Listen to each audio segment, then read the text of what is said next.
তুই তোর বউয়ের নামে জমির দলিল করার আগে আর একবার ভেবে দেখবি আকাশ।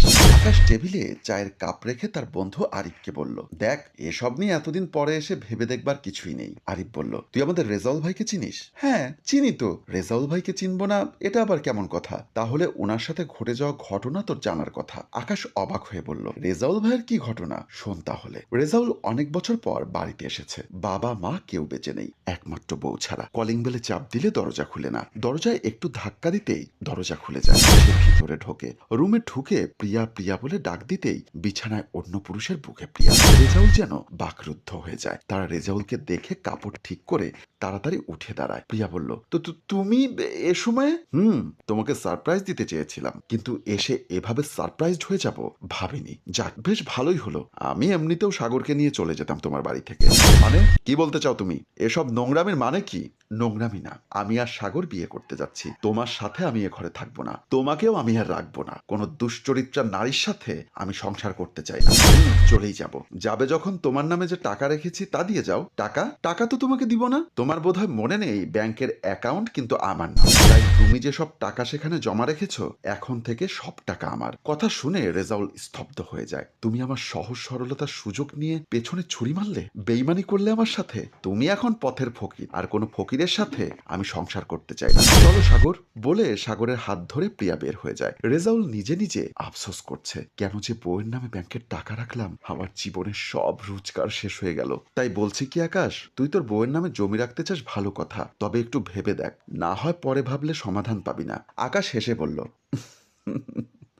তুই রেজাউল ভাইয়ের বউয়ের সাথে লিজাকে মিলাচ্ছিস?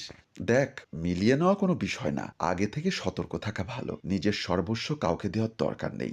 সব পেয়ে গেলেই তখন মানুষের লোভ হয়। তোর সাথে আজ অনেক কথা বলতে হবে, মন দিয়ে শোন তাহলে।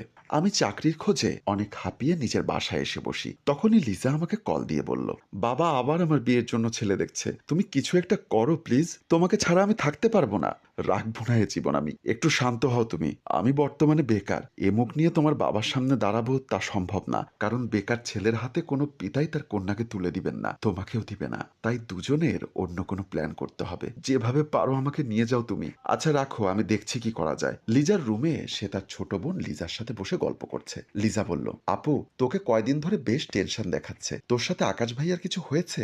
না রে বোন। এমন সময় লিজার বাবা রুমে তাদেরকে দেখে ওদের পাশে বসলো। কি করছিস তোরা মা? লিজা, তোকে কিছু বলার ছিল। হ্যাঁ বাবা বলো। এবার তো তোকে পরের বাড়িতে যেতেই হবে রে মা। আমি একটা ছেলের সন্ধান পেয়েছি, খুব নম্র ভদ্র, বেশ বড়লোক পরিবার। বাবা আমি এখন বিয়ে করব না, আমার পড়া শেষ হোক, তারপর ভেবে দেখব। হ্যাঁ বাবা, আপু তো ঠিকই বলেছে। তুই চুপ কর। শোন মা, বিয়ের পরে ওরা পড়াবে বলেছে। আর আমার শেষ কথা একটাই, ওরা যখন চায় তোকে বিয়ে করতে, বিয়ে তোকে করতেই হবে। ওরা দুজন দুজনের দিকে তাকিয়ে আছে। তখনই লিজার মা এসে বলল, মা আমি বুঝতে পারছি তুই বিয়ে করতে চাস না, কিন্তু তুই তো জানিস তোর বাবা এক কথার মানুষ। মা প্লিজ বাবাকে একটু বুঝাও না, আমি চাই না এরকম কিছু। নীলা বলল, হ্যাঁ মা, বাবাকে একটু বুঝাও। আচ্ছা দেখি কি করা যায়, তবে মনে হচ্ছে না কাজ হবে। এই বলে মা বের হয়ে যায়। আমি আর লিজা বিয়ে করে ফেলি পালিয়ে। আমরা বিয়ের পরে একটা রুমে দুজনেই থাকছি। রুমটা তেমন বড় না। আমি বললাম, তোমার এখানে থাকতে বেশ কষ্ট হচ্ছে তাই না?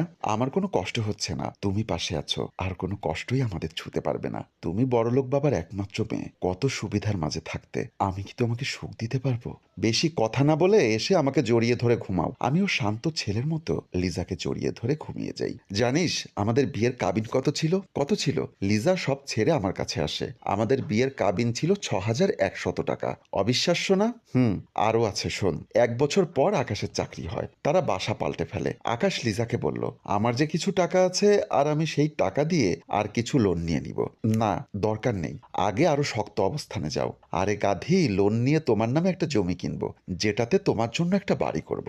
যদি কখনো আমার কিছু হয়ে যায় তখন তুমি সেই বাড়িতে থাকবে। বলতো আরিফ, আমি না থাকলে বা কিছু একটা অঘটন হলে মেয়েটা কই যাবে?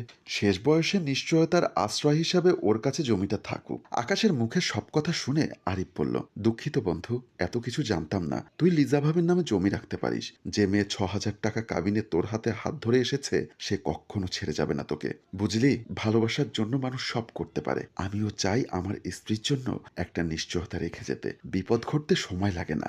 যদি শেষ বয়সে আমি লিজার আগে পৃথিবী ছেড়ে চলে যাই, ছেলে ছেলেমেয়েরা লিজাকে ঠিকঠাক যত্ন নিল না। লিজার কাছে তখনও সম্পত্তি থাকলে ভালো থাকতে পারবে, নিজের একটা শক্তি সাহস থাকবে। হ্যাঁ, এটা ভালো বলেছিস। সময়টা আসলেই জটিল এখন। 3 দিন পর আকাশ লিজার নামে একটা জমির দলিল করে দেয়। দলিল করে বাসায় ফিরবার সময় পথে দেখা হয় আরিফের সাথে। আরিফ বলল, কই গিয়েছিলি তোরা? এই তো রেজিস্টার অফিসে, লিজার নামে জায়গা লিখে দিলাম। বাহ ভাবি, এখন কেমন লাগছে আপনার? জি ভাই, আমার নামে আজকে 2টো জমি হলো। আকাশ বলল, কেন, এর আগেও তোমার নামে জমি ছিল? লিজা হেসে বলল, এই শহরে একটা ছেলের বুকের জমি সেই কবে থেকেই আমার নামে দলিল করা হয়েছে। কথা শুনে আরিফ মিটমিট করে হাসছে। লিজা নিজেও হাসছে। আর স্ত্রীর প্রতি স্বামীর ভালোবাসা দেখিয়ে আমাদের গল্প এখানেই শেষ হয়। সম্মানিত ভিউয়ার্স, সব স্বামীরা যদি এমন হতো, সংসার কতই না সুন্দর হতো।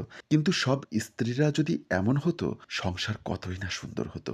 কিন্তু সব স্ত্রীরাও তো এমন হয় না, বিশ্বাস নিয়ে খেলে। তাই সবার সংশোধন হওয়া উচিত। গল্প ভাবনায় হাশেম রাজু, পরিচালনায় রেজাউল কবির চৌধুরী ও প্রযোজনায় FA নয়ন চৌধুরী। গল্পটি ভালো লাগলে লাইক, কমেন্ট এবং শেয়ার করে অন্যদের দেখার সুযোগ করে দিন। ধন্যবাদ।